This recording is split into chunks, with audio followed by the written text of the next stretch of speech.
এটাই কি সরকারের প্রধান কাজ? এটাই কি দেশের এক নম্বর সমস্যা?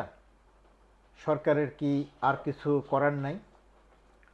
সামাজিক যোগাযোগ মাধ্যমে এরকম প্রশ্ন প্রায় সবার মুখে।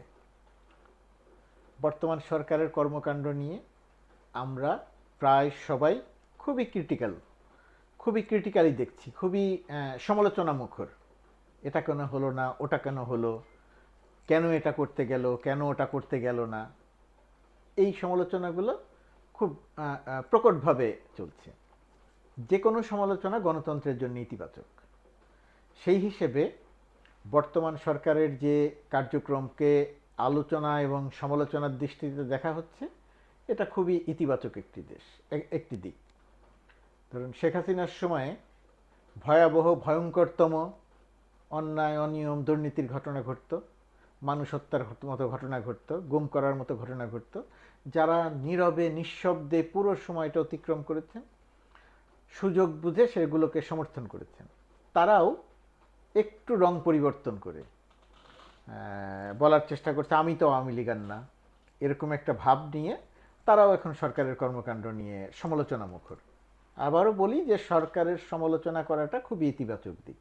শেখ হাসিনা সরকারের অবৈধ ক্ষমতা, চুরি, বাটপারি, রাহাজানি, জালিয়াতি, অর্থ পাচার, এই সমস্ত বিষয় নিয়ে এখন সেই সময়ে যারা চুপ ছিলেন, সেই সময়ে যারা চাটুকার ছিলেন, সেই সময়ের যারা তোষামতকারী ছিলেন, তারা যদি কথা বলতেন, তারা যদি প্রশ্ন তুলতেন, তাহলে শেখ হাসিনার এত বড় ক্ষতি হতো না, দেশের এত বড় ক্ষতি হতো না, আওয়ামী লীগের এত বড় ক্ষতি হতো না।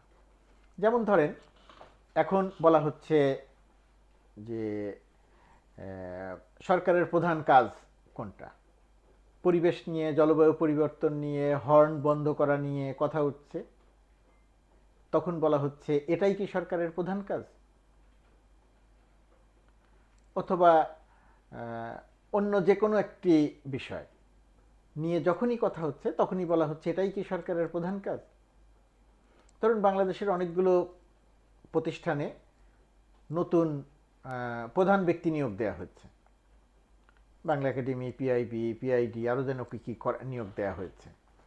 গ্রন্থকেন্দ্র,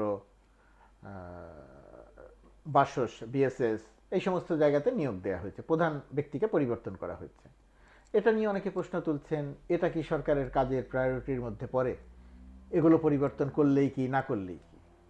এই যে এইটার থেকে একটা কমন প্রশ্ন দাঁড়িয়েছে, আমি বিস্তারিত ব্যাখ্যা করি না, কমন প্রশ্ন দাঁড়িয়েছে যে এটাই কি সরকারের প্রধান কাজ, আর কিছু কি করার নেই? এখন আর কিছু কি করার নাই সেটা একটি ব্যাপার, আর সরকারের প্রধান কাজ কি কাজ নয় এটি আরেকটি ব্যাপার।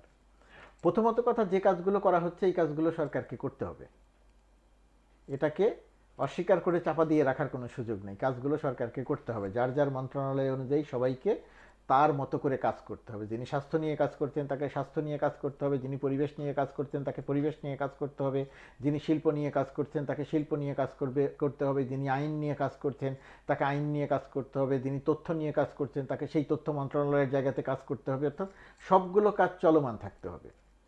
একই সঙ্গে সরকারের প্রধান কাজ যেটা, সেই জায়গাটাতেও দৃষ্টি দিতে হবে। অর্থাৎ এখন যে কাজগুলো হচ্ছে সেই কাজগুলোর পাশাপাশি মন্ত্রণালয়ের অন্যান্য যে কাজ, আপনারা যেগুলোকে মনে করছেন বেশি গুরুত্বপূর্ণ, সেই কাজগুলোও চলমান রাখতে হবে। যেমন জিনিসপত্রের দামের যে ঊর্ধ্বগতি, এটা কমানোর দৃশ্যমান উদ্যোগ নিতে হবে। এখন পর্যন্ত মানুষ এটা বিশ্বাস করবে না যে এটার দাম কমানোর উদ্যোগ নেওয়া হয়েছে। বাস্তবতা হচ্ছে আজকে উদ্যোগ নিয়ে কালকে এটা কমানো সম্ভব নয়, কিন্তু মানুষকে বোঝাতে হবে যে আমরা উদ্যোগ নিয়েছি। আরেকটি জায়গাতে যেমন কাজটা হয়েছে, কিন্তু সেই কাজটা তো ফলাফল পেতে আরও অনেক সময় লাগবে। যেমন টাকা পাচার বন্ধ হয়েছে, ঋণ জালিয়াতি বন্ধ হয়েছে, ডলার পাচার বন্ধ হয়েছে, এক ধরনের ডলার সংকট তুলনামূলকভাবে কম হচ্ছে, এই জায়গাগুলোতে কাজ হয়েছে। কিন্তু এই জায়গাগুলোর কাজটা চলমান রাখতে হবে, পাশাপাশি এই যে ছোট ছোট যে সমস্ত কাজ আছে মন্ত্রণালয়ের, সেই কাজগুলোকেও চালু রাখতে হবে। তার মানে হচ্ছে এটা কি প্রধান কাজ, আর কিছু কি করার নাই? এটাও প্রধান কাজ। আর কিছু করার নাই বলতে আপনারা যেগুলো বোঝাচ্ছেন সেগুলোও সরকারকে করতে হবে। একই সঙ্গে সবগুলো কাজই করতে হবে, বিশেষ করে নীতি প্রণয়নের জায়গাটাতে কাজ করতে হবে। তো তার মানে হচ্ছে আপনারা প্রশ্ন করাটা অব্যাহত রাখেন, এটাই কি প্রধান কাজ, প্রশ্নটা করেন। প্রশ্ন করলে সরকার সচেতন থাকবেন, উপদেষ্টারা সচেতন থাকবেন।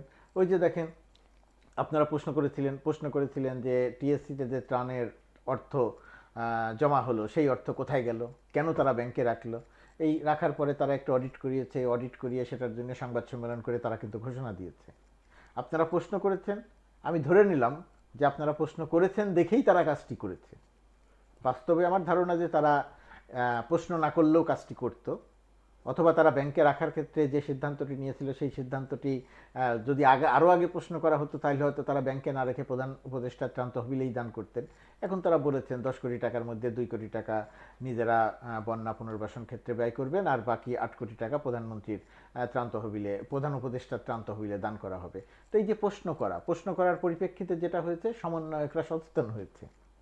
এখন যেরকম সমন্বয়কদের নিয়ে আপনারা প্রশ্ন করছেন, তারা কোথায়, তারা দেশের বিভিন্ন অঞ্চল ঘুরছে, কিভাবে ঘুরছে, কারা সহায়তা করছে, কারা খরচ করছে, এই প্রশ্নগুলো খুবই ইতিবাচক। সমন্বয়করা সচেতন হবেন, অন্যান্যরা সচেতন হবেন।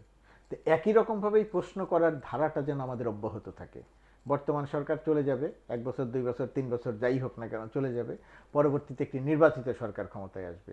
তো আপনারা যারা এখন প্রশ্ন করছেন, আশা করব যে তারা সেই সময়েও প্রশ্ন করাটা অব্যাহত রাখবেন।